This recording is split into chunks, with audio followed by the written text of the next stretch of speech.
Hoy estamos de manteles largos, la verdad. Estamos muy contentos y agradecemos la presencia de la maestra Heréndira Noemí Ramos Vázquez, una experta del sistema interamericano de los derechos humanos. Nuevamente darles la bienvenida por parte del magistrado presidente del Tribunal Electoral del Poder Judicial de la Federación, el magistrado Felipe Fuentes Barrera, del magistrado Felipe de la Mata Pizaña, de la doctora Gaby Rubalcaba, directora de la Escuela Judicial Electoral del Tribunal. Darles la cordial bienvenida a esta tarde de charla, de clase magistral que nos va a hacer favor de compartir la maestra Heréndira Noemí. Antes de pasar a leer una semblanza pequeñísima, la verdad, de su vasta experiencia y profesionalismo en esta materia, rogarles a todos ustedes, si me hicieran favor de apagar sus micrófonos para efecto, y en su caso, quienes así lo deseen, sus cámaras, para efecto de tener una mejor comunicación en esta tarde. Asimismo, comentarles que al finalizar la charla con la maestra Ramos Vázquez, abriremos un espacio de preguntas, de inquietudes y que amablemente, bueno, en la medida de sus posibilidades pueda respondernos la maestra. Doy en este momento paso a dar una pequeña lectura sobre la síntesis de la maestra Heréndira Noemí Ramos Vázquez. Es abogada experta en Derecho Internacional de los Derechos Humanos y Sistema Interamericano. Es asesora de la presidencia en el Tribunal Electoral del Poder Judicial de la Federación. Fue abogada en la Suprema Corte de Justicia de la Nación. Coordina el Observatorio de la Corte Interamericana de Derechos Humanos en la Revista Italiana de Derecho Internacional, OIDU. Maestra con mención honorífica en Derechos Humanos y Derecho Constitucional por la Universidad Panamericana. Licenciada en Derecho con mención honorífica por la Universidad de Colima. Fue asistente de investigación del doctor Sergio García Ramírez, expresidente de la Corte Interamericana de Derechos Humanos, en el Instituto de Investigaciones Jurídicas de la UNAM y el Sistema de Investigaciones CONACYT. Fue becaria también del Instituto Max Planck de Derecho Público Comparado y Derecho Internacional en Heidelberg, Alemania, con el proyecto denominado La Corte Interamericana y el Ius Constitutionale Comune en América Latina. Fue abogada en asuntos internacionales en la Subprocuraduría de Derechos Humanos de la Fiscalía General de la República, espacio en el que dio seguimiento a los casos de México ante el Sistema Interamericano de Derechos Humanos en colaboración con la Secretaría de Relaciones Exteriores. Además, fue auxiliar proyectista en el Tribunal Electoral del Estado de Colima. Ha sido acreedora a distinciones y reconocimientos por sus méritos académicos. Destaca la beca Santander para intercambio en la Universidad de Salamanca, España, la beca del College Universitaire Henry Dunant para estancia de análisis de política internacional en el Consejo de Derechos Humanos de la Organización de Naciones Unidas en Ginebra, Suiza, y la obtención del segundo lugar nacional en el concurso de tesis de licenciatura y posgrado de la Secretaría de Gobernación. Es parte también de la Comisión de Derecho Internacional de los Derechos Humanos de la Asociación Costarricense de Derecho Internacional, conferencista en foros nacionales e internacionales y autora de libros, artículos publicados en México y en el extranjero. La verdad que es un placer, maestra Ramos, tenerla esta tarde con nosotros para charlar de uno de los grandes temas que preocupan no solamente a nuestra sociedad, sino prácticamente a todo el mundo. El tema de la libertad de expresión, para que veamos las compañeras y compañeros que estamos esta tarde y tendremos el placer de escucharla. Hablamos que los países que forman parte de la Organización de Estados Americanos, en su conjunto, representan aproximadamente 1,000 millones de habitantes.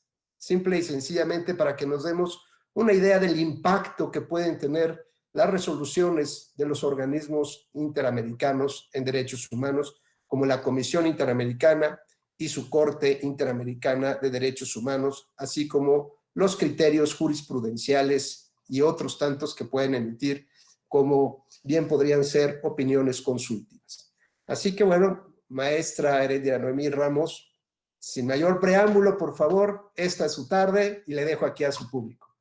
Gracias por estar.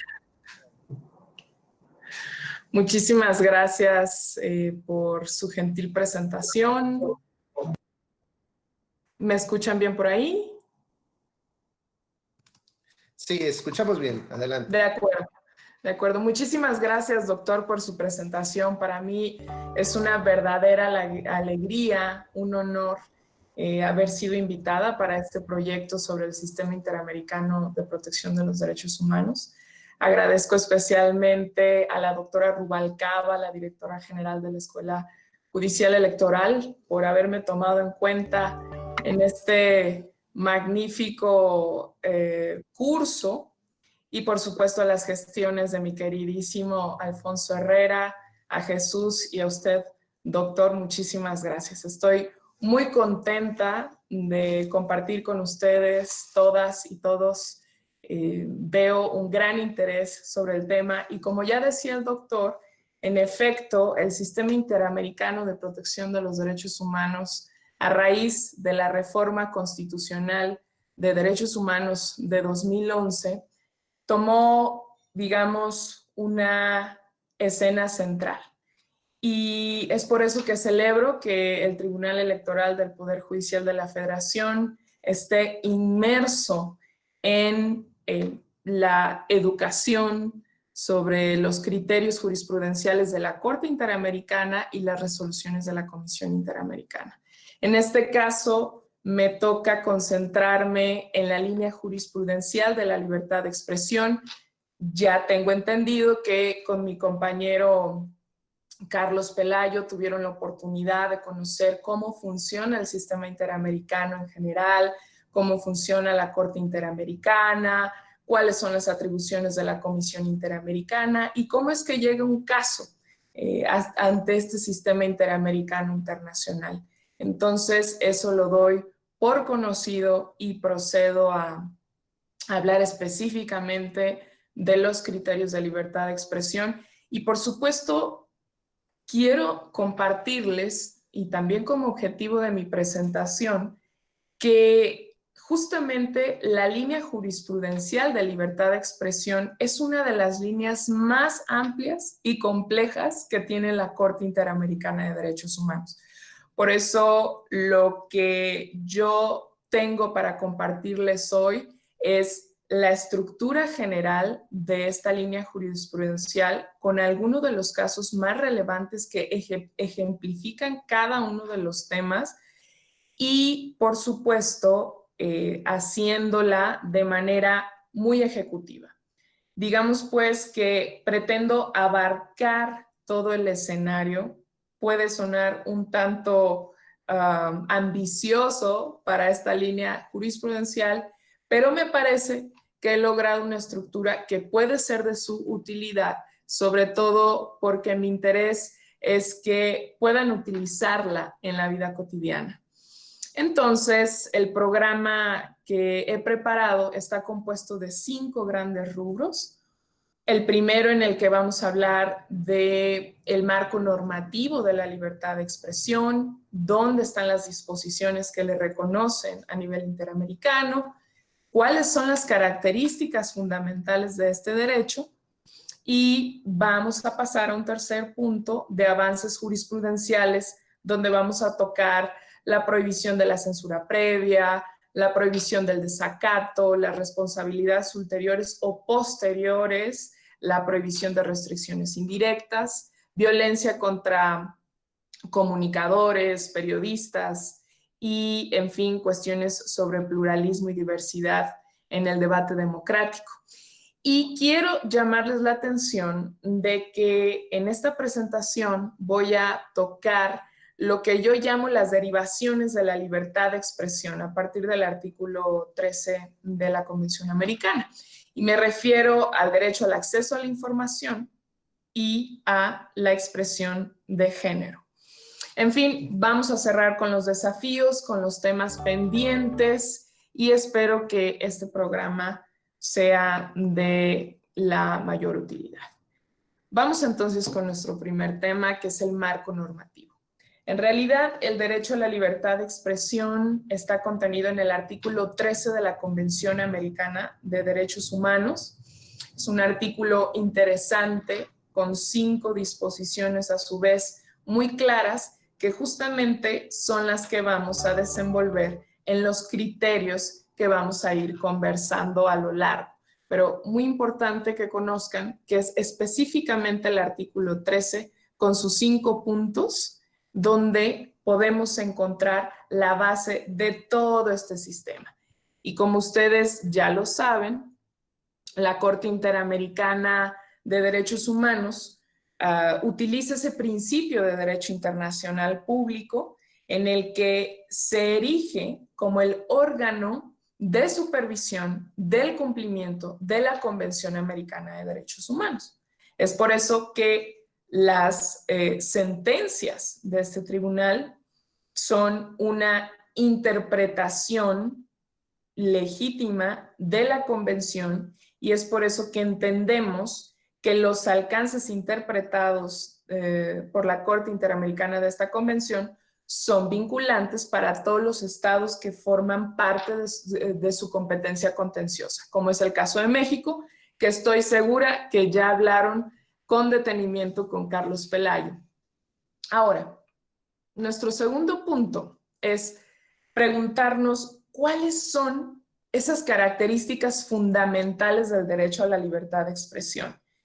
Y aquí les he recogido la base de todo este sistema a través de la opinión consultiva número 5 de 1985, que se llama Colegiación Obligatoria de Periodistas.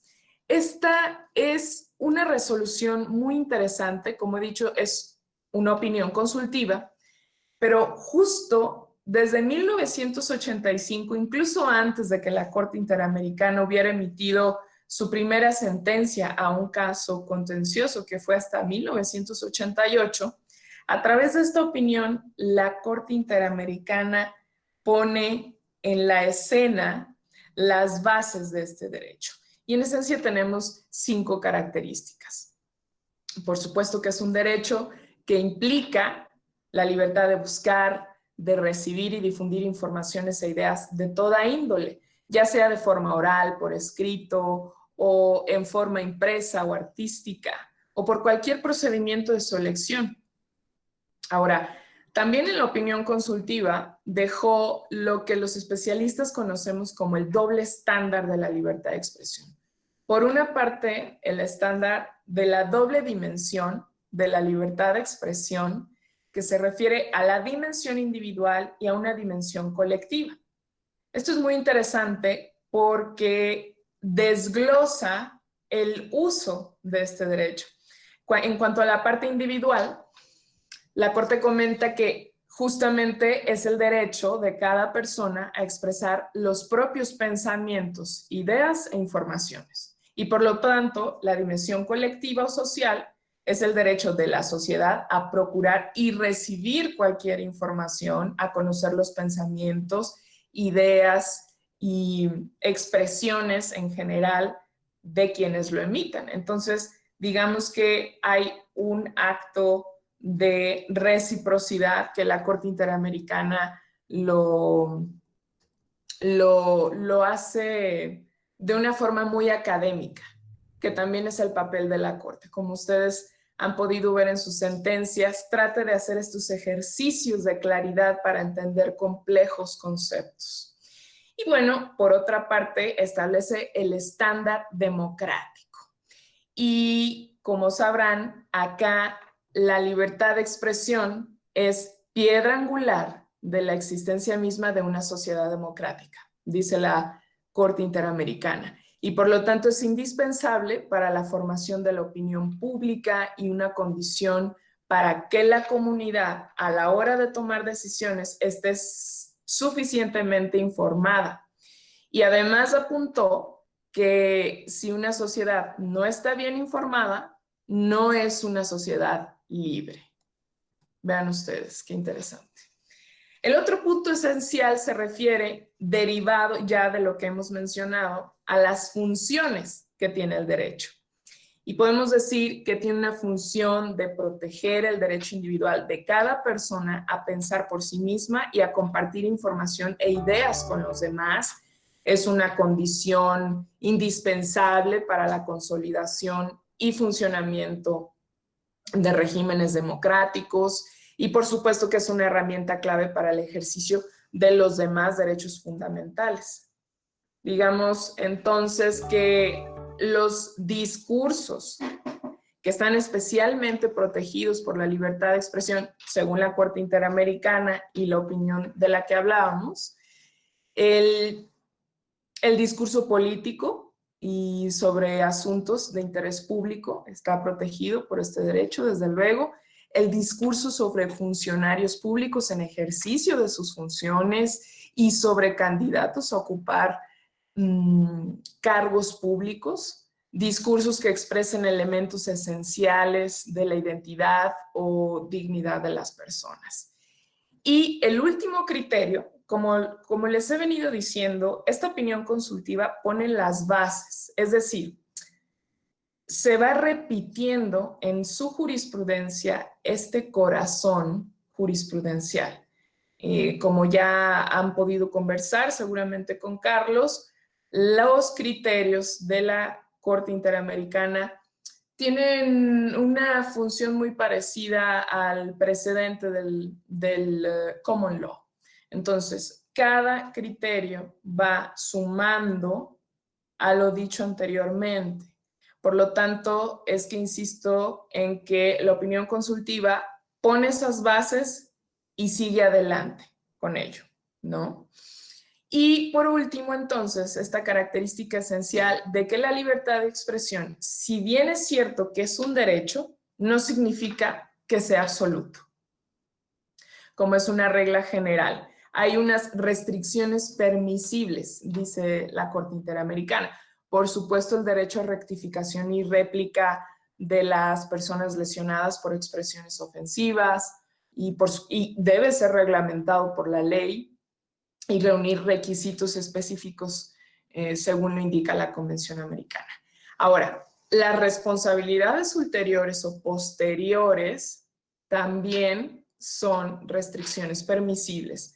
Sin embargo, la Convención Americana establece requisitos muy específicos para poder hacer ese tipo de restricciones. En primer lugar, debe establecerse en una ley clara y precisa, perseguir un objetivo legítimo, es decir, que se respeten los derechos de las demás personas, la seguridad nacional, el orden público, salud o moral pública.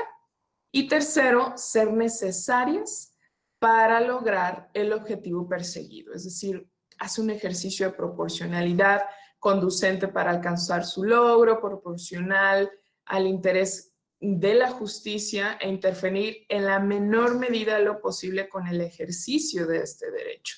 Entonces, hay reglas muy, muy claras. Si vamos a establecer que hay restricciones, al mismo tiempo que hay ciertas reglas para poder restringir este derecho. Ahora bien, el siguiente tema es la estructura general. Digamos que la estructura general de los avances jurisprudenciales en materia de libertad de expresión tienen temas muy precisos y como vamos a ver al final, hay pendientes, hay desafíos que nos deja esta línea jurisprudencial y temas que ni siquiera ha tratado la Corte Interamericana.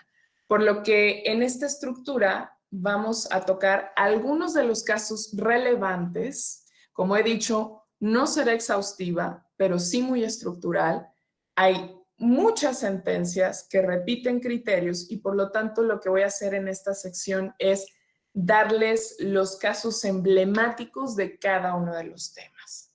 De esta manera, la estructura la iniciamos con la prohibición de la censura previa. Aquí destacan casos súper conocidos como La Última Tentación de Cristo, que también es conocido como el Medo Bustos y otros contra Chile de 2001, el caso Palamara Iribarne versus Chile, de 2005. El otro tema son prohibiciones de las leyes de desacato. Acá tenemos digamos, uno de los informes más relevantes de la Comisión Interamericana de Derechos Humanos, que se tituló Informe sobre la compatibilidad entre las leyes de desacato y la Convención Americana sobre Derechos Humanos desde 1994. Y acá la Comisión Interamericana mencionaba que este tipo de leyes son per se contrarias a la Convención Americana de Derechos Humanos. Y por supuesto son innecesarias en una sociedad democrática, desproporcionadas y necesariamente desalientan la expresión sobre asuntos de interés público. En cuanto a resoluciones de la Corte Interamericana relevantes sobre provisión de leyes de desacato, tenemos el caso Palamara Iribarne contra Chile de 2005. Ahora, en cuanto a responsabilidades ulteriores, nos referimos a la responsabilidad que viene después de que, digamos, ha sido vulnerada la libertad de expresión, que ha sido vulnerada contra otra persona o la misma persona que emite el mensaje. Acá la Corte Interamericana ya ha conocido casos sobre responsabilidades ulteriores penales, civiles y administrativas. Y vamos a analizar a detalle casos como Herrera Ulloa, Ricardo Canese, caso Kimmel, Tristán Donoso, Usón Ramírez, Fontevecchia o el caso Uzcategui y otros. Como pueden ver, lo que estoy haciendo en este momento es tratar de mencionarles los casos de esta manera para que ustedes, si son personas litigantes, juzgadoras, juzgadores, puedan tomar nota de los casos. Por supuesto que los vamos a ver más adelante con detalle, pero mi intención es mencionarlos así en conjunto para que sea más fácil ubicarlos en cada una de las secciones temáticas. El otro tema refiere a la prohibición de restricciones indirectas. Y acá destaca la opinión consultiva número 5 de 1985, porque se toma como una restricción indirecta a la libertad de expresión la colegiación obligatoria de periodistas, que es el propio nombre de la opinión consultiva. El caso Ipscher-Bronstein contra Perú de 2001, muy conocido como caso contencioso sobre este tema. Ahora, otro tema muy importante y que ha sido parte, por supuesto que todo lo que engloba la libertad de expresión llama mucho la atención, por supuesto, en América Latina. Y digamos que uno de los puntos más sensibles es la violencia contra comunicadores o periodistas. Y acá la Corte Interamericana ha tenido la posibilidad de conocer casos donde la violencia ha sido perpetrada por agentes estatales o por actos de terceros. Y digamos que casos emblemáticos de violencia contra periodistas por agentes del Estado, tenemos el caso Vélez Restrepo, Manuel Cepeda Vargas o Nicole y otros contra Guatemala. Muy recientes casos. Y contra terceros, que se refiere a la violación del deber de garantía por aumentar situaciones de riesgo para los periodistas. Acá destaca el caso Ríos y otros, o el caso Peroso. Y finalmente, lo que vamos a ver a detalle es lo que yo denomino, es solo una forma de identificación, derivaciones al derecho a la libertad de expresión. Acá me parece sumamente interesante la forma en la que la Corte Interamericana sigue posicionándose como un tribunal internacional de avanzada y sumamente progresista, porque la primera derivación que hizo de la libertad de libertad de expresión fue el derecho de acceso a la información pública. Y del acceso a la información pública fue derivando otros derechos ligados al acceso a la información pública que vamos a ver más adelante.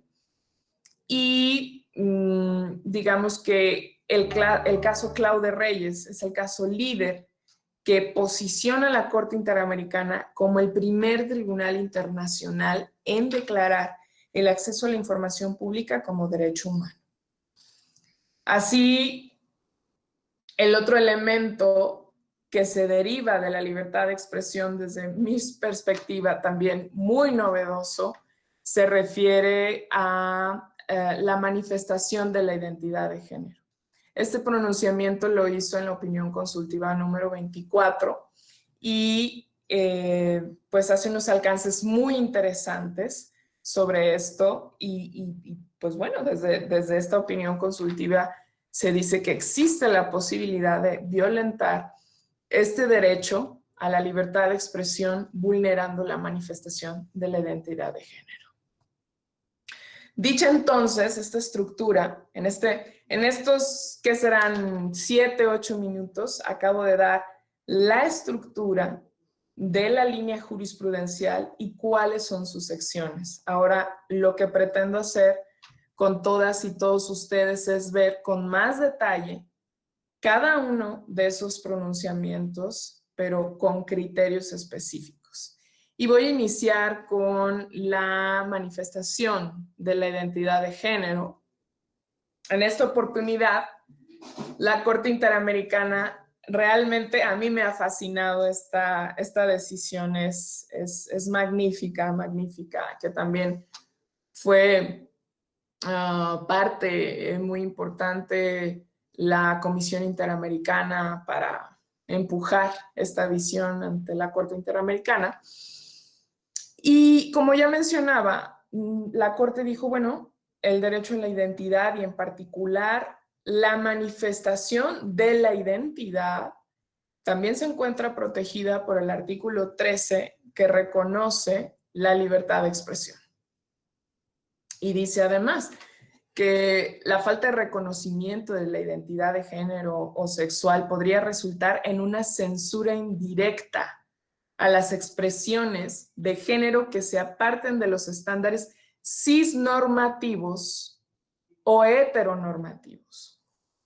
Con lo cual se envió un mensaje generalizado de que aquellas personas que se aparten de dichos estándares tradicionales no contarán con la protección legal y el reconocimiento de sus derechos en igualdad de condiciones respecto de aquellas personas que no se aparten de los roles heteronormativos.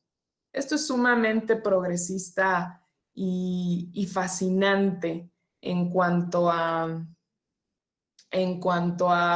la forma en la que la Corte Interamericana no pasa por alto que esto también forma parte de la expresión de una persona y está protegido a través de este artículo de la Convención. Es fascinante. Y como ya comentaba el doctor, pues en efecto, este tipo de decisiones tienen un impacto sumamente poderoso en América Latina y por fortuna para mucho bien. Ahora, el segundo tema. Si bien lo que estoy haciendo es en este momento hablar de las derivaciones de la libertad de expresión, que dijimos acceso a la información y derecho de la manifestación de género. Ahora, quiero compartirles cómo es que se desarrolla el acceso a la información pública, ¿sí? Porque después de que hable de estas derivaciones, quiero pasar ya, digamos, a los elementos jurisprudenciales tradicionales de la libertad de expresión, ¿sí? Es justo lo que quiero hacer, destacar esta forma de dividir a este derecho. Ahora, en cuanto al acceso a la información, ya adelantaba que el caso Clau de Reyes contra Chile de 2006 es una decisión histórica porque la Corte Interamericana se convirtió en el primer tribunal internacional en afirmar que el acceso a la información constituye un derecho humano. Y bueno, los hechos del caso estuvieron relacionados con algunos ciudadanos que solicitaron información al Estado chileno sobre el desarrollo de un proyecto forestal con gran impacto ambiental que provocó una intensa discusión pública al interior de este país. Y digamos que el Estado sí entregó información, pero de forma parcial.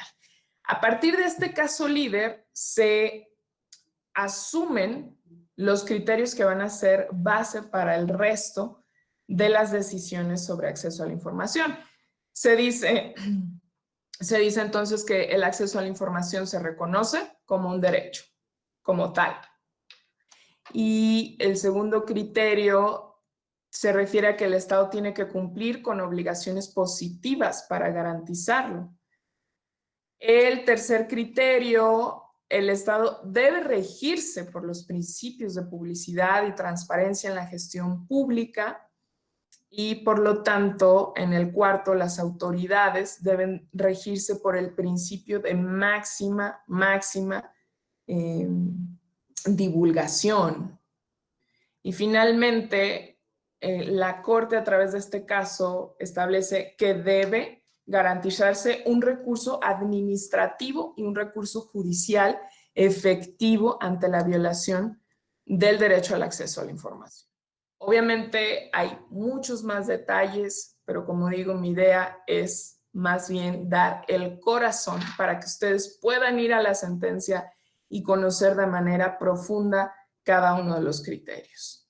Ahora, 4 años después de este caso, en el caso Gómez Lund y otros, que también se le llama guerrilla de Araguaia contra Brasil, de noviembre de 2010, digamos que la característica de esta sentencia es que coloca el acceso a la información en el contexto de graves violaciones a los derechos humanos, como la tortura, como la desaparición forzada o las ejecuciones extrajudiciales.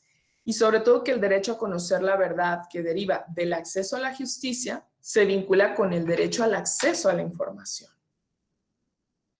Entonces, en este tipo de violaciones graves, las autoridades no deben alegar mecanismos como el secreto de Estado, la confidencialidad de la información o razones de interés público o seguridad nacional para no aportar la información requerida por las autoridades judiciales o administrativas a cargo de la investigación de tales hechos, como incluso en este punto se había dicho en el caso Marchand.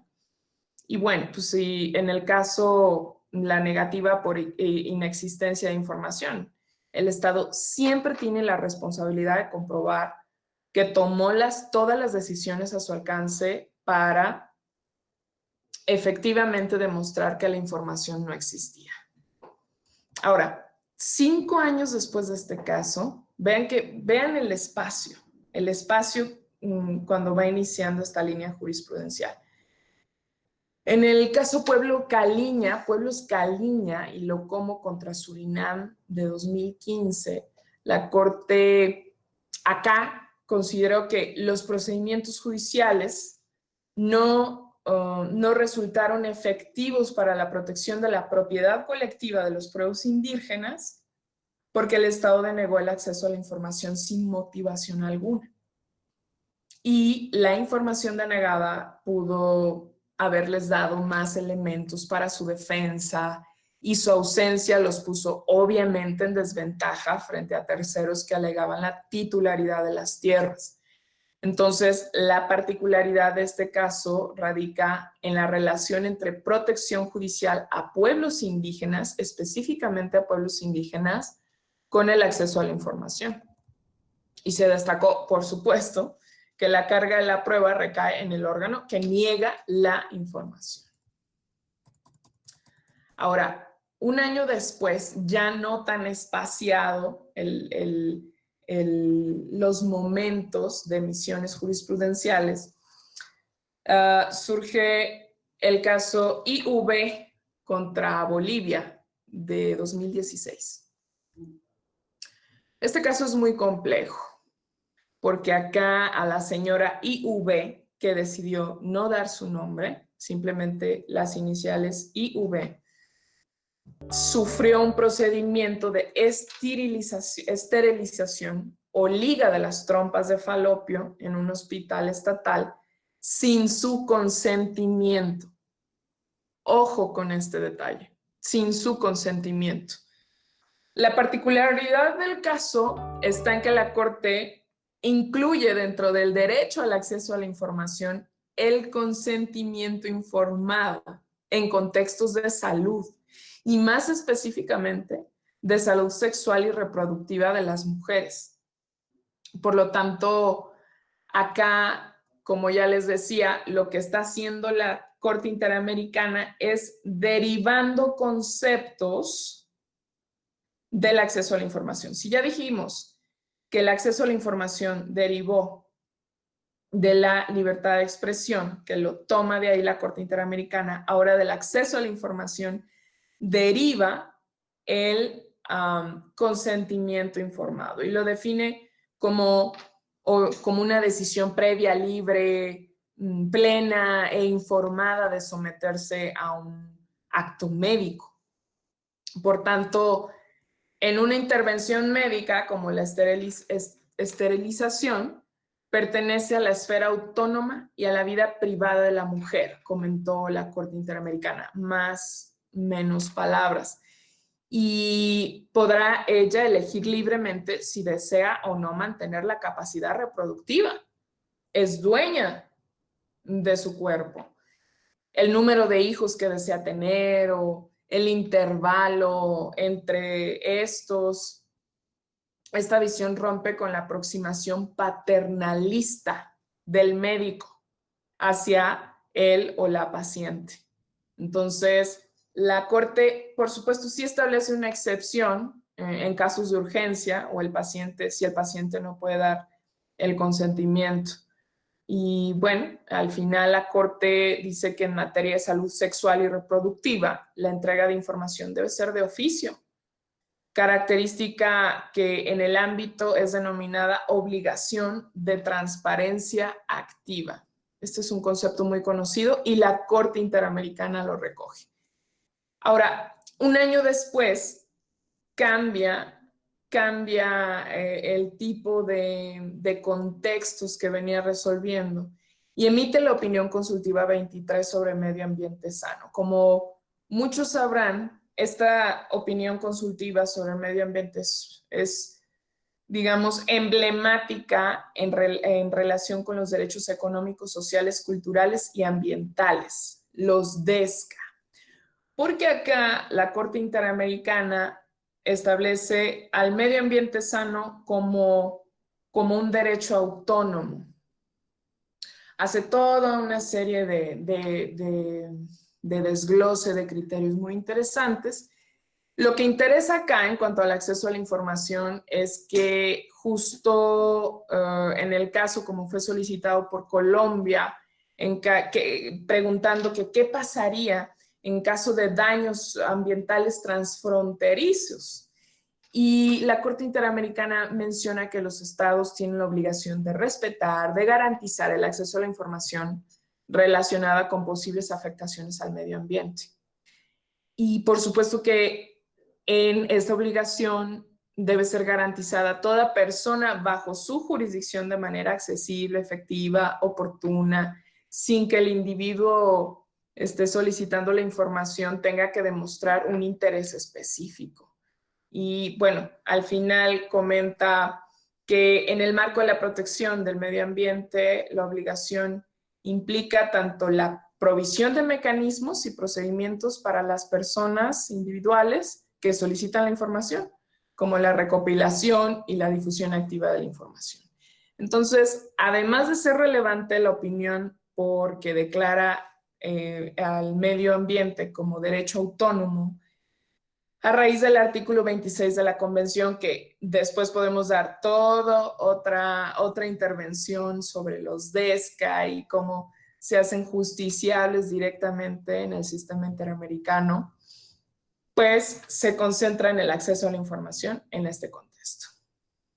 Y finalmente, el caso Poblete Vilches también es otro caso muy complejo, digamos relacionado con el caso IV, porque en él una persona mayor, el señor Poblete, se le practicó una intervención quirúrgica no urgente o necesaria cuando se encontraba inconsciente y además sin el consentimiento de sus familiares, y ello trajo complicaciones muy severas que lo llevaron a la muerte.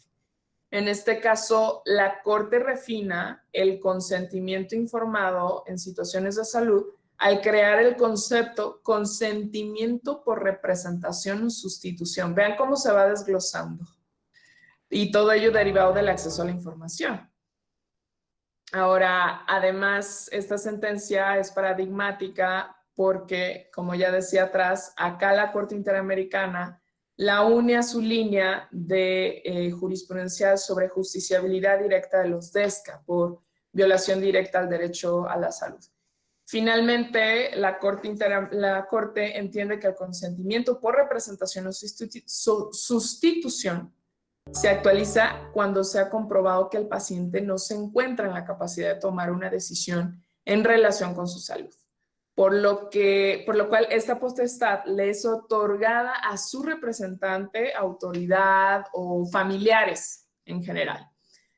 En fin, como pueden ver, el acceso a la información tiene todo un mundo individual y, como ya decía anteriormente, la Corte Interamericana lo desglosa de la libertad de expresión y a su vez el acceso a la información deriva el consentimiento informado y a su vez el consentimiento por representación.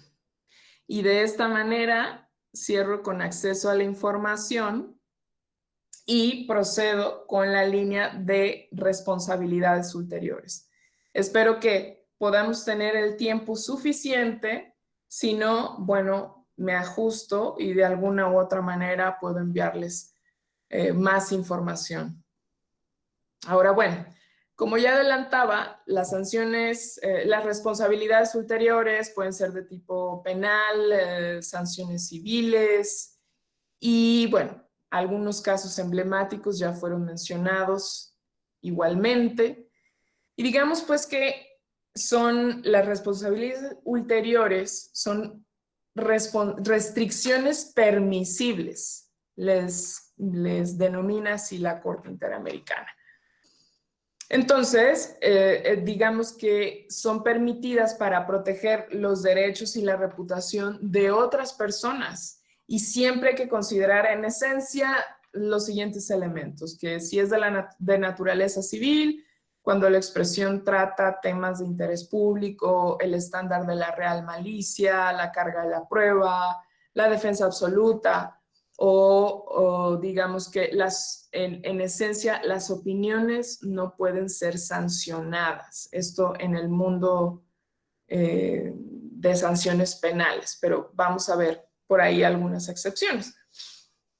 Luego, algo que puede resultar muy útil para todas y todos ustedes es lo que se denomina el test para determinar si sanciones ulteriores son permisibles. Y en este test hay 3 elementos que deben ser cubiertos con subelementos. Primero, que sea establecido por la ley. Y por supuesto, la ley debe ser clara, debe ser precisa. Segundo, perseguir un objetivo legítimo, que puede ser, obvio, la protección de los derechos de los demás, seguridad nacional, orden público, salud o moral públicas.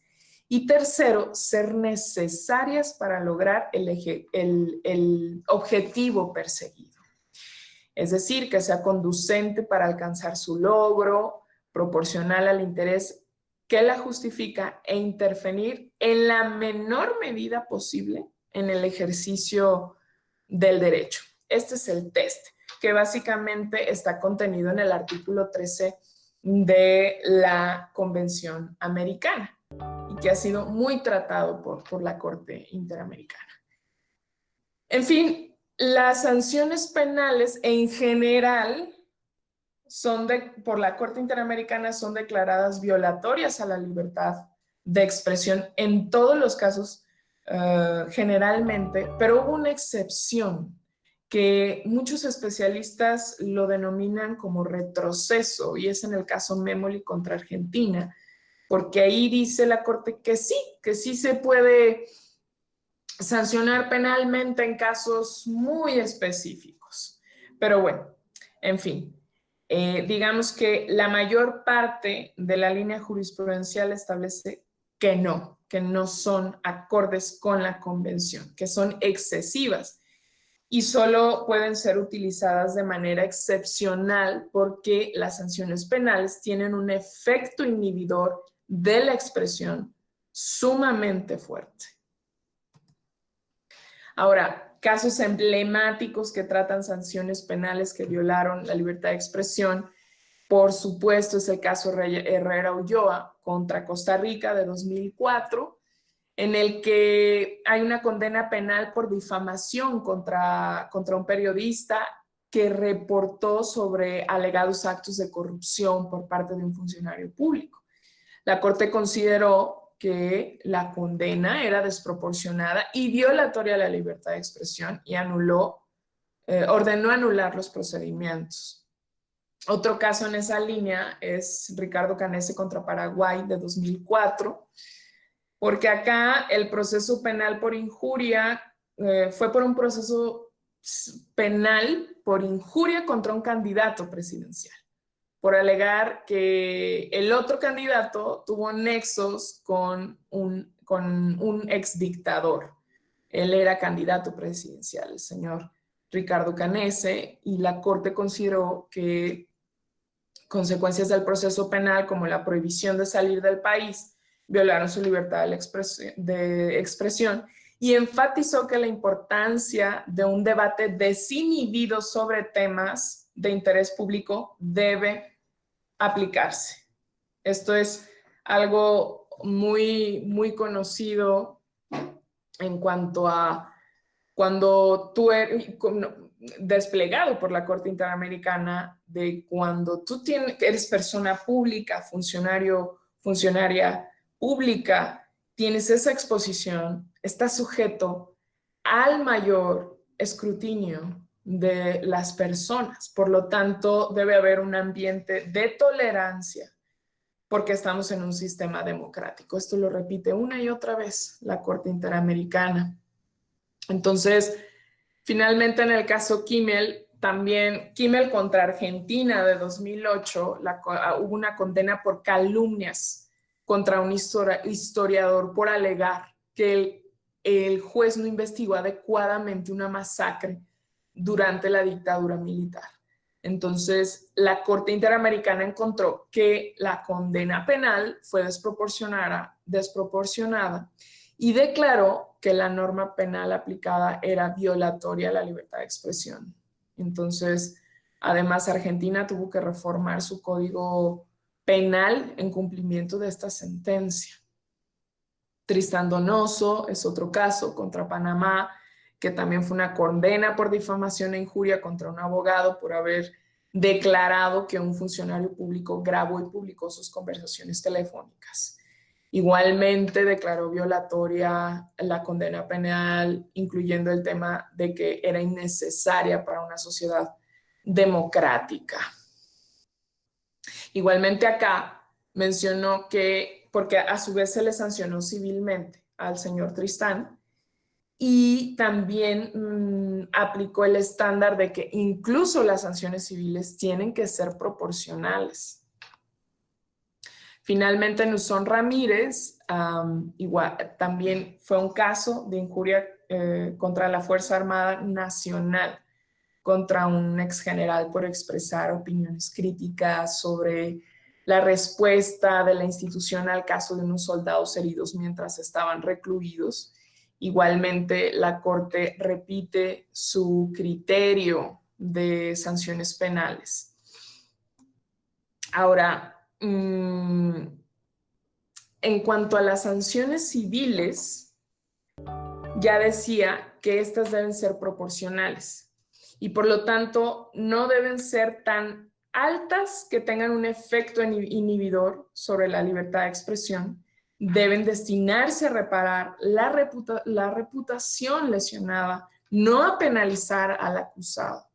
Las sanciones pecuniarias, entonces, deben ser estrictamente proporcionadas o proporcionales, mejor dicho, al daño real causado, y las normas deben priorizar una serie de reparaciones no pecuniarias.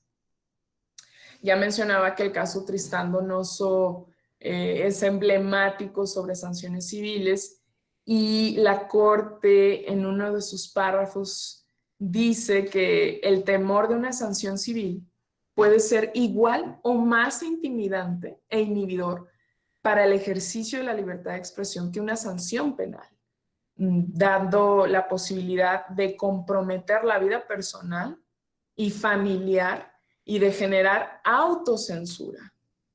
Imaginen ustedes. Ahora, por supuesto que el caso Fontevecchia y D'Amico contra Argentina es emblemático también sobre sanciones civiles. Acá también se les sanciona de esta manera. Ellos eran editores y parte de una revista que se llama Noticias en Argentina, y como responsabilidad ulterior recibieron por la publicación de 2 artículos sobre la existencia de un hijo no reconocido del señor Carlos Menem, que era el entonces presidente de la Argentina, con una diputada. Entonces, ellos publican esta información y reciben una condena penal sumamente desproporcionada. Entonces, la Corte retoma el criterio ya establecido de proporcionalidad en sanciones civiles y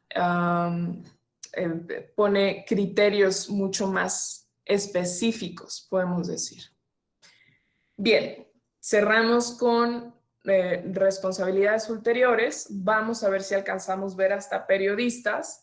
Si no, ahora mismo voy a hablar de restricciones directas e indirectas, y si no, vamos a pasar a los desafíos y ya a los temas que no han sido tratados, porque veo que el tiempo ya está sobre todas y todos nosotros, pero voy a tratar de ser más ejecutiva. Bien, en cuanto a restricciones directas e indirectas, por supuesto, la restricción directa más clara es la censura previa, porque ella implica una violación extrema y radical de la libertad de expresión.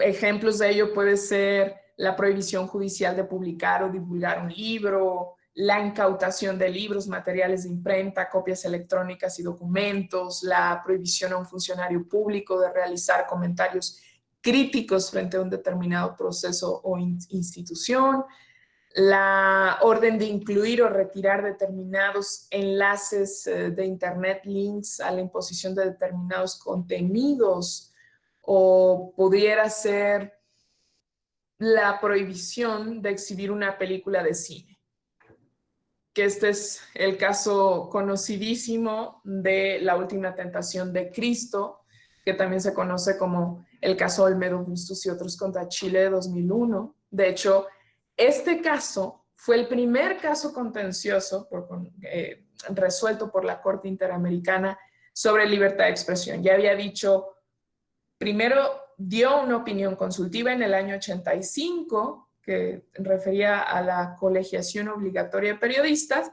Su siguiente resolución, así siendo estricta en el tiempo, fue el caso contencioso, ahora ya no una opinión consultiva, de La Última Tentación de Cristo. Y acá hubo una prohibición impuesta a las autoridades judiciales chilenas sobre la exhibición de la película que se denomina La Última Tentación de Cristo. Digamos que este sistema de censura estaba establecido en la propia Constitución chilena y por supuesto que constituye una censura previa prohibida por la Convención Americana. Y por supuesto que también algo que llamó bastante la atención en toda la América, especialistas, operadores y operadoras jurídicas, personas, etcétera, fue que la Corte Interamericana ordenó por primera vez la modificación de una constitución y que lo hizo Chile, por fortuna. En el caso Palamara, que es otro caso muy importante, digamos, de los casos que le dan sustento a las restricciones directas, sobre todo censura previa, este caso es de 2005, también contra Chile. Acá trato de un libro de un exmilitar que se encontraba en proceso de impresión y preparación para la distribución comercial, sujeto a una serie de medidas para prevenir su publicación y venta. Entonces, lo que le hacen al señor Palamara fue que superiores militares le prohíben que publique el libro. Además, ordenan judicialmente la incautación de escritos, documentos, publicaciones del libro en imprenta, así como los ejemplares que ya estaban listos. Le prohíben judicialmente al señor Palamara que hiciera comentarios críticos frente a los procesos penales que se le seguían. Y por supuesto que todo ello fue declarado como censura previa por la Corte y parte de las reparaciones fue la publicación del propio libro. Ahora, en cuanto a restricciones indirectas, la propia Convención Americana de Derechos Humanos en el artículo 13.13 establece algunas posibilidades, pero también lo deja que puede ocurrir de cualquier otra manera una restricción indirecta. Y digamos que jurisprudencia relevante de la Corte Interamericana, primero tenemos la opinión consultiva número 5, ya citada varias veces acá, porque la exigencia de colegiación obligatoria a periodistas constituye una restricción indirecta a la libertad de expresión. También las declaraciones estigmatizantes de funcionarios públicos contra periodistas y medios, y esto está conocido en el caso Ríos y otros contra Venezuela de 2009, o bien el uso arbitrario de facultades de regulación de los medios de comunicación, caso conocidísimo, Marcel Granier contra Venezuela en 2013. Ahora, aquí cerramos con las, digamos, violaciones directas e indirectas a la libertad de expresión y procedo con las reglas que ha establecido la Corte Interamericana en cuanto al pluralismo y la diversidad en el debate democrático, que hoy en día acá en México nos viene muy bien conocer estas reglas internacionales a las que estamos obligadas y obligados en general, ¿no? Ahora, digamos que uno de los principios para la promoción de ese pluralismo es la promoción de leyes antimonopólicas. Digamos que los monopolios u oligopolios en la propiedad y control de los medios conspiran contra la democracia. Al restringir la pluralidad y la diversidad que asegura el pleno ejercicio del derecho al acceso a la información de la ciudadanía. Y por lo tanto, todos los estados tienen la obligación de evitar los monopolios públicos y privados en la propiedad o control de estos medios de comunicación.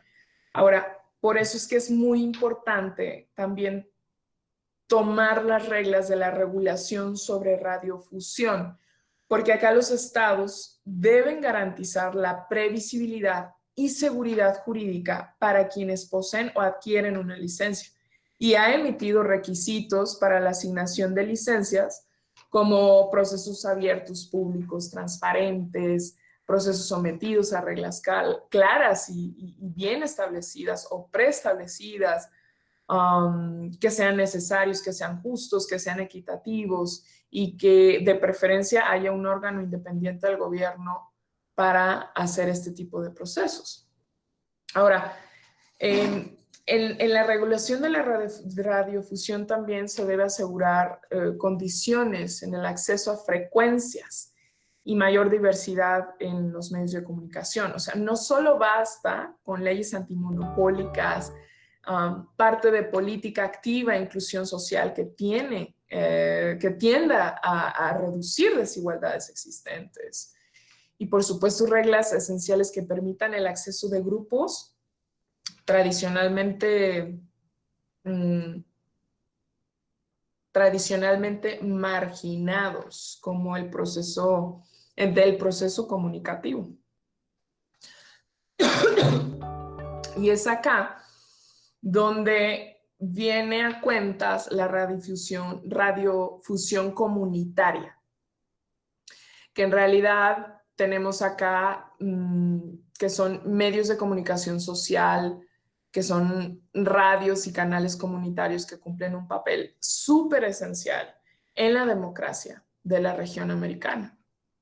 Y la normativa que ha establecido la Corte al respecto es la de reconocer las características especiales de estos medios, procedimientos sencillos para la obtención de licencias, no exigir requisitos tecnológicos severos y permitir posibilidad de utilizar la publicidad como medio para financiarse. Eso es tremendamente importante. Con esto llego a la parte de periodistas que espero tener algunos minutos para ello.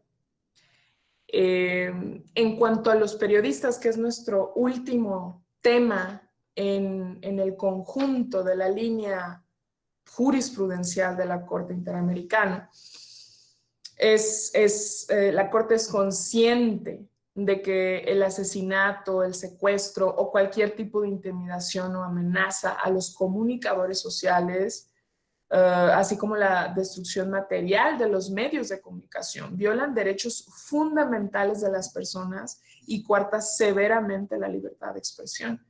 Estos crímenes, por supuesto, que tienen un efecto amedrentador sobre otros periodistas y también sobre cualquier ciudadano o ciudadana, pues naturalmente generan miedo a denunciar los atropellos, los abusos e ilícitos de todo tipo, restringiendo el libre flujo de la información. Digamos entonces que el Estado tiene varias obligaciones específicamente con las y los periodistas que dentro del sistema interamericano son considerados como grupo en situación de vulnerabilidad. Entonces, el Estado tiene su obligación de proteger a los periodistas, que implica que los comunicadores tienen el derecho de recibir protección del Estado frente a circunstancias que puedan amenazar su seguridad, su integridad o su vida por razón del ejercicio de su profesión. Entonces, el Estado debe abstenerse de propiciar o estimular la vulnerabilidad en ellos, debe adoptar medidas necesarias y razonables para prevenir y proteger los derechos de personas en riesgo, entre otras. Y acá la Comisión Interamericana de Derechos Humanos tiene una resolución muy interesante que le llama caso Luis Gonzalo Richard. Y en cuanto a la Corte Interamericana es Vélez Restrepo y Familia contra Colombia. Tiene el Estado obligación de respetar, es decir, evitar la violencia perpetrada por agentes estatales.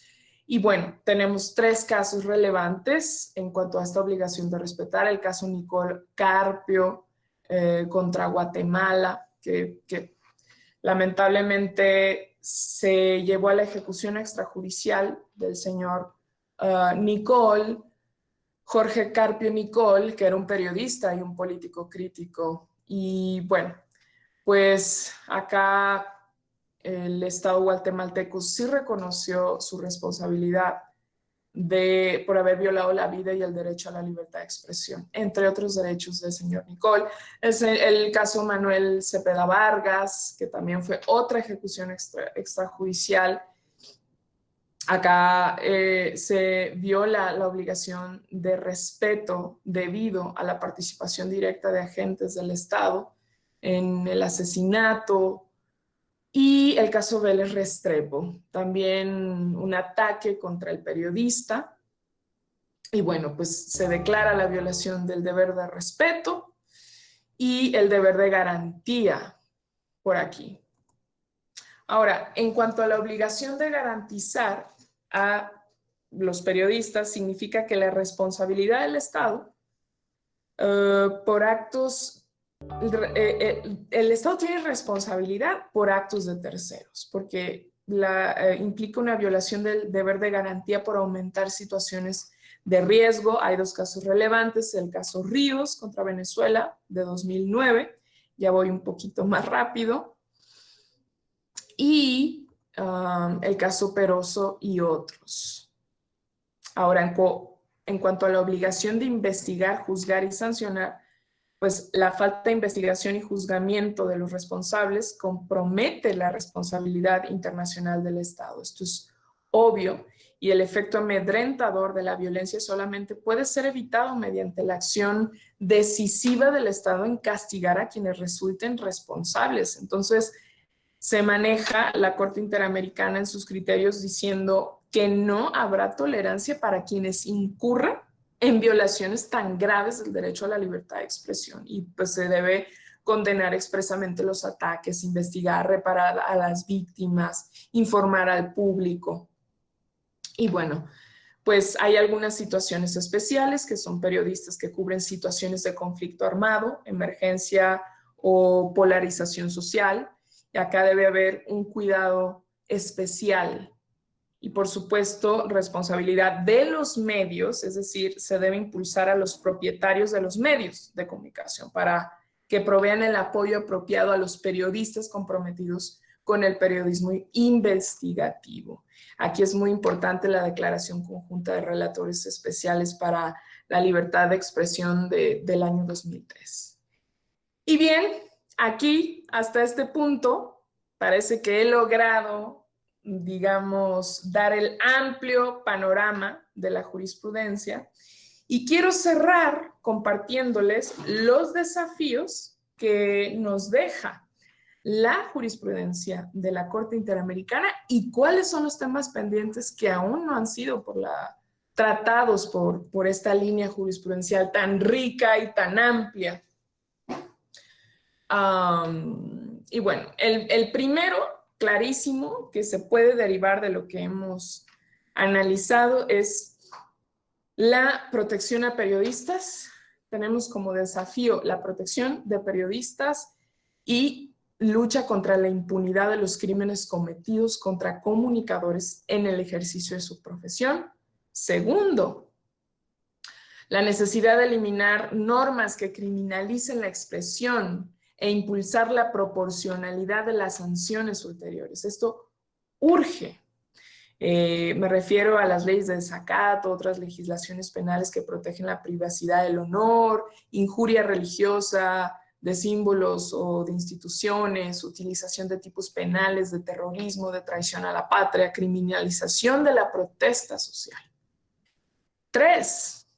Eliminar las 1000 caras de la censura, así decimos en el mundo de especialistas del sistema interamericano, sea esta directa, sea indirecta, se refiere a la asignación arbitraria de frecuencias, licencias, publicidad oficial, empleo arbitrario de facultades de regulación y fiscalización, creación de ambiente de hostilidad, omisión en el control de abusos de particulares. 4. Eliminar los secretos de Estado. Es decir, privilegiar el derecho al acceso a la información y el habeas data. Y 5. Expansión del pluralismo, la diversidad y la libertad de expresión. Es decir, leyes antimonopólicas, evitar concentración de la propiedad y control de los medios de comunicación, asignación de frecuencias y licencias radioeléctricas, deben respetar la obligación de inclusión y fomentar la diversidad y el pluralismo.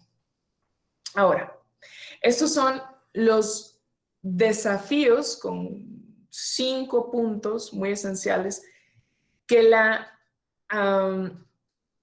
que la jurisprudencia de la Corte Interamericana nos ha dejado como tarea, seguimos trabajando en ello como región, y al mismo tiempo tenemos otros problemas pendientes que no han llegado a la Corte Interamericana, pero que sí han sido tratados en los diferentes informes de la Relatoría Especial sobre la Libertad de Expresión de la Comisión Interamericana de Derechos Humanos. Voy a mencionar, no pretendo ser exhaustiva, pero digamos que sí tengo 6 puntos muy bien identificados de temas pendientes en la agenda jurisprudencial de la Corte Interamericana, como digo, conocidos por la de la Comisión Interamericana, pero aún no tratados por la Corte Interamericana. El primero, la publicidad de encuestas en tiempos de campaña electoral. Esto genera todos ellos generan problemas con la libertad de expresión. 2, los discursos de odio e incitación a la violencia. 3, el uso arbitrario y muchas veces discriminatorio de la publicidad oficial por parte de los gobiernos. 4, la distribución arbitraria de frecuencias radioeléctricas para instalar estaciones de radio y televisión. 5, la concentración de la propiedad de los medios de comunicación. Y finalmente, 6, la elaboración de estándares sobre comunicaciones e ideas que se difundan a través de la Internet. Ahora, ¿por qué, ya para cerrar, por qué no han llegado estos casos al conocimiento de la Corte Interamericana? Porque es muy importante que como abogadas y abogados pensemos en litigios estratégicos que puedan fluir hasta la Corte Interamericana y podamos tratar, y que la Corte tenga la posibilidad de profundizar sobre estos temas pendientes y, por lo tanto, a través de esa jurisprudencia, fortalecer nuestro sistema democrático. Con esto cierro y agradezco muchísimo a todas y a todos ustedes el interés por el tema tan importante en nuestros días. Muchas gracias. Al contrario, maestra Heréndira, muchísimas gracias por haber compartido todos estos datos, estas experiencias, esta sensibilidad jurídica sobre los grandes retos que tiene la justicia interamericana. Y además, me parece que todos coincidimos en que esta visión global que nos proporciona sobre los diferentes puntos o líneas rectoras de la jurisprudencia de la Corte Interamericana sobre este tema tan fundamental para la democracia en nuestros tiempos. Yo quisiera empezar, si usted me lo permite, digo, más allá de las inquietudes que tienen nuestras compañeras y compañeros que nos han hecho favor de expresarnos aquí en el chat. Y si usted nos los permite, pues dar algún par de preguntas, si usted está en Por favor, adelante, con gusto. Gracias. Voy a tratar de a lo mejor de juntar un par de ellas. Nos pregunta Marco Fabricio, muchas gracias Marco por tu participación.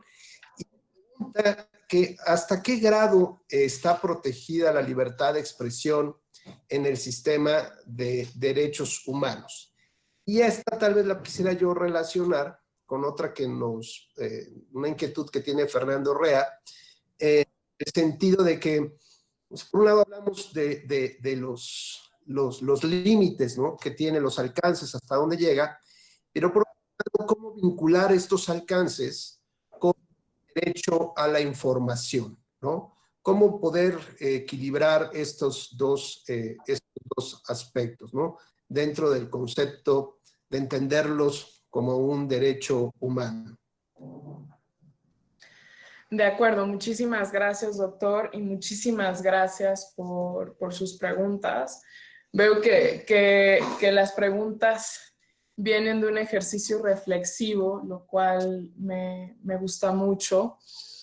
Y en cuanto a la primera que menciona ¿En qué grado está protegida la libertad de expresión en el sistema interamericano?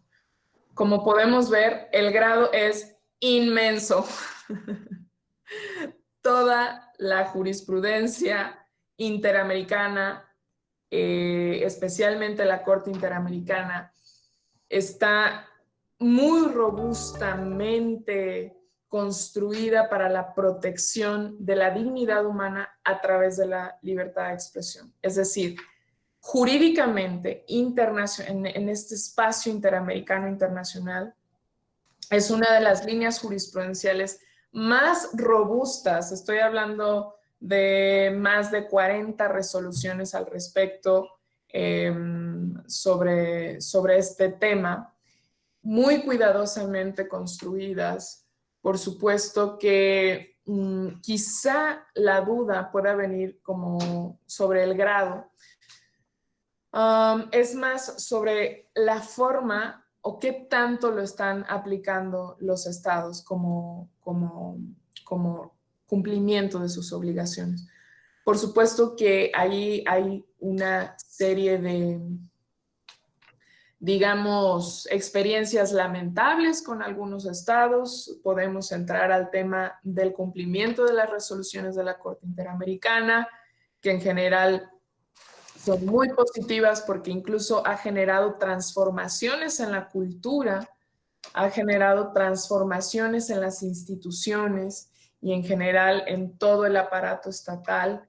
Entonces, podemos ver que para las personas que de pronto piensan, bueno, todo esto que dice la Corte Interamericana o cualquier tribunal, pero hablando de la Corte Interamericana, y lo que dicen los tratados internacionales es magnífico, pero no se cumple nada. Me parece que no es que sea tu caso, tú que estás preguntando, estoy hablando en general. Me parece que es una visión limitada, porque si bien es cierto que hay retrocesos, si bien es cierto que hay estados que no cumplen con sus obligaciones o que las cumplen parcialmente, también es cierto que todo este conjunto de criterios ponen la base, es más, son la plataforma, ¿sí? Entonces, gracias a todos estos criterios tratados sobre, ahora hablando libertad de expresión, nosotras y nosotros tenemos herramientas para mover instituciones nacionales e internacionales y tener impactos muy serios y positivos. Entonces, yo creo que de esta manera cerraría esta parte de que sí, en efecto, es un derecho muy protegido, que digamos que es una de las bases del sistema democrático para que pueda funcionar, como lo ha dicho la Corte Interamericana, es piedra angular de nuestras democracias. Y por lo tanto, los vaivenes que pueda haber no significa que no funcione lo que hemos trabajado y lo que hemos alcanzado hasta hoy. En cuanto a la segunda pregunta es, ¿cómo se logran equilibrios entre los límites que puede haber a la libertad de expresión y el acceso a la información pública? La forma en la que lo ha tratado la Corte Interamericana es a través del test de proporcionalidad. Y ha funcionado muy bien, nos está funcionando muy bien, incluso a los tribunales constitucionales de la región americana, me refiero. Y este mecanismo es muy positivo porque incluso está implementado en la Convención Americana, como ya explicaba. Y es posible hacer un equilibrio muy bueno al respecto, porque no significa que sean restricciones, como ya decíamos, censuras previas, censuras indirectas, digamos, este tipo de cosas, que en realidad eso sí es una restricción, que no es válida en la convención. Pero una restricción válida por la convención puede ser el respeto a tu derecho humano. Sí. Es decir, el límite a mi libertad de expresión está donde inicia el tuyo Y ese es un principio universal en esta materia. Y la Corte lo refuerza porque uno de los elementos para hacer este test de proporcionalidad justamente es, bueno, que esté establecido en una ley, que se haga ese ejercicio de proporcionalidad, que sea por algún interés público, y bueno, si es por interés público hay que ver en qué situaciones. Digamos, no es tan sencillo pasar, digamos, violaciones a la libertad de expresión haciendo un test de proporcionalidad. Para eso existe, para eso está, y es legítimo que exista este tipo de restricción acorde a la convención. Correcto, muchas gracias. Aquí sigo leyendo los comentarios en el chat y déjeme comentarle, señalarle, maestra, que, bueno, las personas están muy contentas con su participación. Ay, muchas gracias. Encantados, la verdad, yo me uno también a las felicitaciones. Nos piden que por favor nuevamente nos acompañe con este o con otros temas que usted quisiera participar. Y entre otros dos compañeros, Silvia Hernández, José Antonio Zamora, y nos preguntan de alguna manera, quisiera yo resumir, y si me lo permiten, resumir un poco o sintetizar un poco las inquietudes. Justamente lo que usted señala en este equilibrio entre los derechos fundamentales que entran en juego en relación con la libertad de expresión, pues hay situaciones de tipo bisagra, ¿no? Es decir, donde quisiera conocer cuáles son, digamos, los alcances o hasta dónde tiene permitido, por ejemplo, nos dice Silvia, un servidor público o un candidato a un cargo de elección popular, hasta dónde es el límite que debe o que puede explorar sin que su opinión pueda ser sujeta ya a una sanción definitiva, ¿no? O en caso de que este derecho también pudiera ser violado por parte de un Estado o la autoridad. Por un lado, uno es el sujeto activo, ¿no? El que expresa la opinión en este carácter de funcionario público o candidato a un cargo de elección popular. Y por otro lado, hasta qué punto, digamos, el Estado tiene esta posibilidad o a partir de qué punto el Estado ya puede llevar a cabo esta restricción al derecho a la libertad de expresión. Ok, muy bien. Gracias, doctor, y gracias por la pregunta. De hecho, esto, o sea, si nos referimos a un candidato o personas públicas en general y la emisión de sus opiniones, digamos que la Corte Interamericana ha conocido algunos elementos de este tipo de casos. Y como decía, hay otros que todavía no son conocidos. Por ejemplo, yo al final mencionaba que no tenemos un caso en la Corte Interamericana específico sobre incitación al odio, ¿no? Y esto puede ser al odio y a la violencia, que esto puede ser un escenario muy posible en una persona que sea candidata o candidato de elección popular.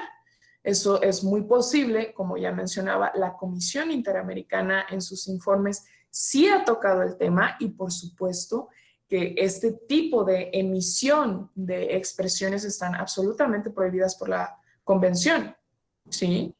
Pero esto es muy importante que lo tengamos en cuenta. El hecho de que no lo haya dicho la Corte Interamericana no significa que los estados no tienen nada a dónde ver para cumplir con sus obligaciones. Ya firmaron la Convención Americana de Derechos Humanos. Ya saben cuáles son los principios generales de la libertad de expresión. Ya saben los informes que ha emitido la Comisión Interamericana. ¿Me explico? Máxime, con todos los avances que hemos hecho sobre control de convencionalidad, que eso sí que eso sí ha ejecutado la Corte Interamericana en cuanto a que todos los estados parte de este sistema interamericano y de la convención y de la competencia contenciosa de la Corte Interamericana, estamos obligados como estados a aplicar esos criterios internacionales. Y aunque la Corte Interamericana aún no se haya pronunciado, nosotros ya tenemos, digamos, los elementos para, desde nuestros tribunales internos hasta y nuestro Tribunal Constitucional Supremo, pueda conocer de estos asuntos. Es decir, pese a que, insisto, pese a que no lo haya tratado la Corte Interamericana, hay otras herramientas y ese sería un caso, ¿no? Absolutamente prohibido. Ahora, ya comentaba también de otro caso en el que un candidato presidencial atacaba a otro candidato presidencial y le decía, bueno, pues tú eres parte de la exdictadura y tal, ¿no? Y acá lo que resuelve la Corte Interamericana en varios casos es que al ser persona pública, máxime si eres funcionario o funcionaria pública, está sometida y sometido a mayor escrutinio público. Y acá la Corte es tajante. Dice, debemos generar un ambiente de tolerancia y un ambiente que permite el pluralismo de ideas en el sistema democrático en el que vivimos. Entonces, para no extenderme más, digamos que ya están las reglas generales por la Corte Interamericana y lo que no hubiera sido conocido por ella está ampliamente conocido en el derecho internacional de los derechos humanos, del que México es parte en su mayoría y que tenemos todas las herramientas para no hacer caso omiso de estas responsabilidades. Muy bien, maestra. Tenemos una pregunta más, no sé si su tiempo nos permita desahogarla. Adelante, por favor. Muchas gracias. Es que siguen llegando cada vez más y más y más preguntas, pero bueno, también tenemos un tiempo para poder desahogar esta sesión. Y nos pregunta Daniel Camacho, le pregunta a Daniel Camacho Morales, en el contexto de México, de los procesos electorales en México, ¿cuál sería su opinión respecto de las encuestas en campañas electorales?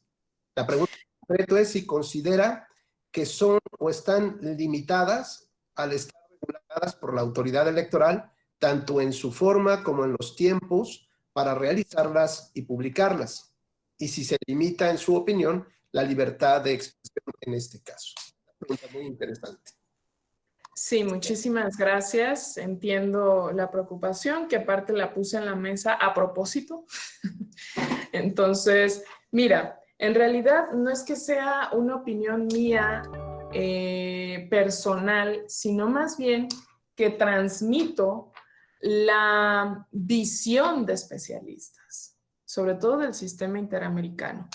Para muchos especialistas y muchas especialistas es un tema complejo que desde su perspectiva sí puede llegar a vulnerar el artículo 13 de la Convención Americana de Derechos Humanos. Por razones obvias, ¿no? El impacto que tiene cada encuesta en esos momentos tan críticos en las elecciones de cualquier país, máxime si son presidenciales o de cualquier tipo. Entonces, más que nada, una gran parte del grupo de especialistas considera que sí, en efecto, puede incurrir en violación al artículo 13 de la Convención. Muy bien, pues muchas gracias, maestra. Pues estamos llegando desafortunadamente al tiempo programado para esta sesión. Déjeme comentarle que hay una gran cantidad de felicitaciones. Muchas gracias. Qué amable. De verdad ha sido una excelente disertación. Gracias. Una ponencia de verdad de una persona, además muy gentil, muy amable en podernos expresar, comunicarnos todas esta visión que tiene de experta en esta materia tan importante. Sí, adelante, maestra, adelante. Muchísimas gracias, doctor, y muchísimas gracias a todas y todos ustedes por esos comentarios tan positivos. De verdad que a mí el objetivo que tengo cada vez que comparto una charla o que escribo un libro, un artículo o cualquier forma de expresión del conocimiento es siempre pensando que sea para el mayor beneficio de el mayor número de seres. Entonces, a mí me pone muy feliz que sea de su beneficio, que les haya gustado, que se sientan contentas y contentos, porque al final lo que estamos tratando de hacer es fortalecer nuestra cultura democrática, nuestra cultura en general y nuestra conciencia colectiva. Entonces, bueno, pues me dará muchísimo gusto estar con ustedes en otras ocasiones, charlar de otros temas. Y bueno, pues en Twitter estoy muy activa como @ErendiraRamosV. Por ahí podemos seguir conversando. Muchísimas gracias. Magnífico. Les pido a las compañeras y compañeros, si son tan gentiles, de abrir sus micrófonos y un aplauso a nuestra expositora. Muchas gracias.